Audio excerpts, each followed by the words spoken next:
If you're doubting yourself or whether or not you should go through with something because you don't feel comfortable doing it, well, you may be experiencing imposter syndrome. And that's probably why you found this video. In the video, I want to go through with you 5 ways that I think you will be able to overcome that imposter syndrome.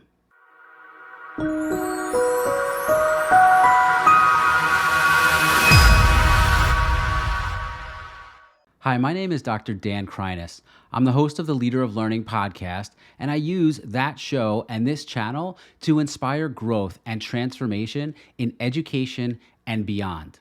Like you, I also have suffered from imposter syndrome.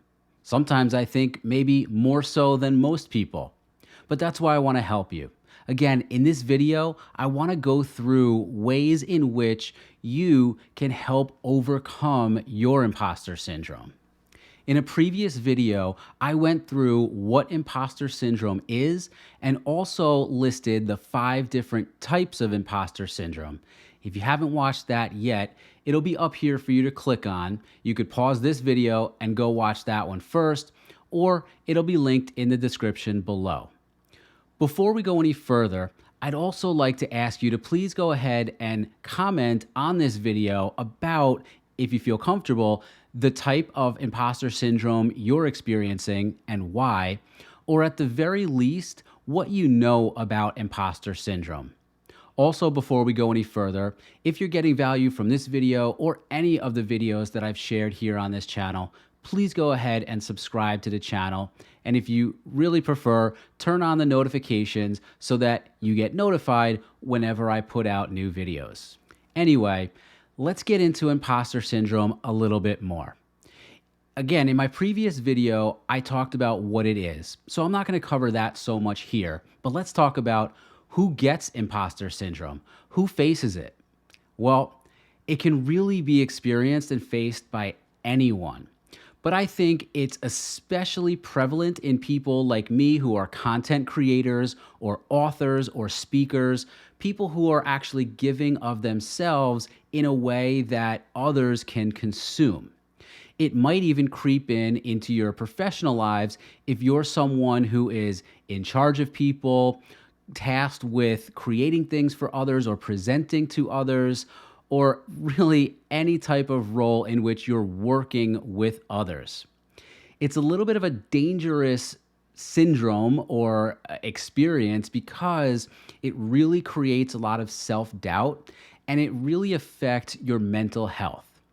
So I think these 5 tips or tricks could go a long way in helping someone's mental health and, of course, helping them overcome their imposter syndrome.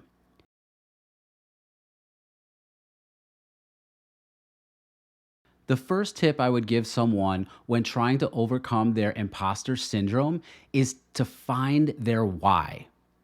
Yes, it sounds a little cliche or corny, but I go back to what Simon Sinek said about starting with your why or finding your why. If you've never seen Simon Sinek's TED Talk or read his book, Start With Why, let me just explain it very quickly. Basically, Simon Sinek says that in the golden circle, what you want to do, especially again if you're someone who's creating content or really in any field in which someone is working, is to understand why they do it. And I think that'll go a long way in helping you conquer your imposter syndrome. So really finding your why means, what is your purpose for doing what you do? I started off this video by telling you what my why is. I told you that on the Leader of Learning podcast and on this channel, my why is to inspire growth and transformation in education and beyond. And when I go back to that why, then it helps me understand why I put out the content I put out, which also helps me not worry about the content that others are putting out. Because frankly, I'm not the only one out there who's looking to inspire growth and transformation in education. There are other people and people who do it just as well, if not better than I do, and have more followers and viewers and subscribers than I do. but I still continue to do it because that's what I'm passionate about and that's what fits with my why.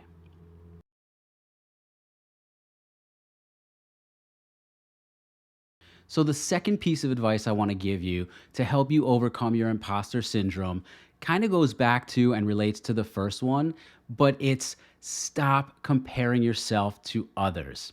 Like I said, I'm not the only one who creates the kind of content that I create. And I bet you are not the only one who does the kind of job you do or creates the kind of content that you create or makes the kinds of decisions that you're faced with making. So stop worrying about others.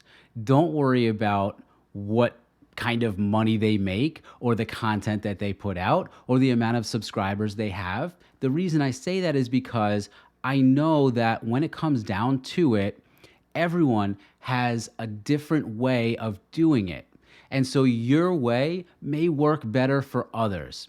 Let me give you an example. When I was a classroom teacher, there were other teachers who I knew students may have enjoyed more. They liked their classes more. They might have even created better connections with. However, when given the opportunity over to my students for them to provide me with feedback, realized that one of the things they really appreciated most about my class is the way I explained things to them, how easy it was for me to help them learn new things. So while other classes may have been more exciting or fun or engaging, and while other teachers may have been more of their favorites, they really did value what I brought to the table in my classroom in terms of the way I explained information. The way I taught them seemed to resonate with them better than a lot of the other teachers. So again, the second way of overcoming your imposter syndrome is to understand that you cannot compare yourself to others. You are the only you that there is in the world, and you need to embrace that in order to continue to do what it is that you want to do and to stop getting in your own way.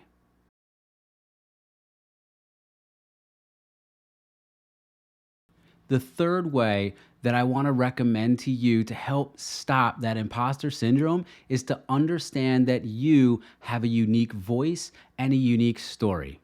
As I mentioned in the second piece of advice, other people are doing what you do. It's natural, it's okay, but you have your own voice. Not the tone of your voice or how you sound, but the way you tell things, the way you tell your story. Storytelling is extremely important, and because you are the only you, no one else is going to be able to tell it like you. So while there might be other competitors out there, other businesses, other content creators, other educators, whatever it is, you, in your own way, can only do what it is that you want in your way. I've learned that over the years as a podcaster and an author, especially. There are so many books out there. Think about how many books you can find or that you've read on self help or business tips and business marketing. Not everyone can read every single book, and not every book can ever become a bestseller. But many books are out there that have hundreds, if not thousands, of readers because that book presents the same or similar topics in a very different way. So, understanding that you have your way of doing things will go a long way in helping you get rid of that imposter syndrome because no two people will ever deliver the same message the same way. And so, therefore, if you want to go ahead with something that you've been hesitant at, or that's really, weighing on you and you're just having so much doubt about it, understand that people may prefer to hear it from you or see it from you versus anyone else who might have even done it before you.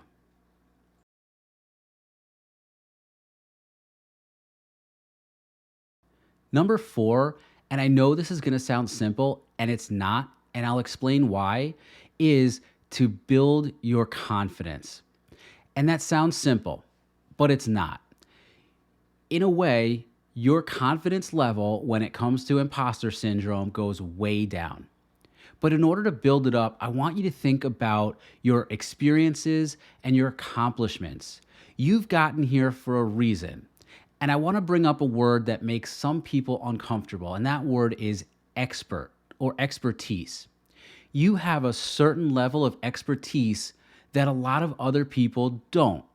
It depends, of course, on who you are, what you do, and how you do it, and I get that. But building a level of confidence also means understanding your expertise. As an educator and someone who's been in several leadership positions and coaching positions where I've had to support other people, I've had to realize my expertise. And that's not to say I go around bragging about my expertise all the time, but sometimes it takes for me to step back and realize that I know just even a little bit more than some other people know. And that's why I'm in a position to coach them. That's not to say that I can't learn a lot from them too, because there's something that they know more than I do about. I want to give you an example. When I was first in a full-time instructional coaching role as an educator, I really struggled with having an expertise because I taught one content area. My experience at that point was only as an English or reading teacher. And then I was asked to coach and support all teachers in all content areas. And I really struggled with imposter syndrome because I thought, how am I going to help other teachers in content areas that I don't know and I'm not comfortable with? But when I stepped back and I thought to myself that I'm in this position because I know what good teaching and what good instruction looks like, it really helped me understand that it didn't matter what subject area it was. What mattered was that I had certain skills or expertise that I can lend to other teachers regardless of the content area. And that's my advice for you too. Realize your expertise, build your confidence, and really harness your knowledge and your accomplishments and understand that you have at least a little bit more to give and a little bit more knowledge than most other people.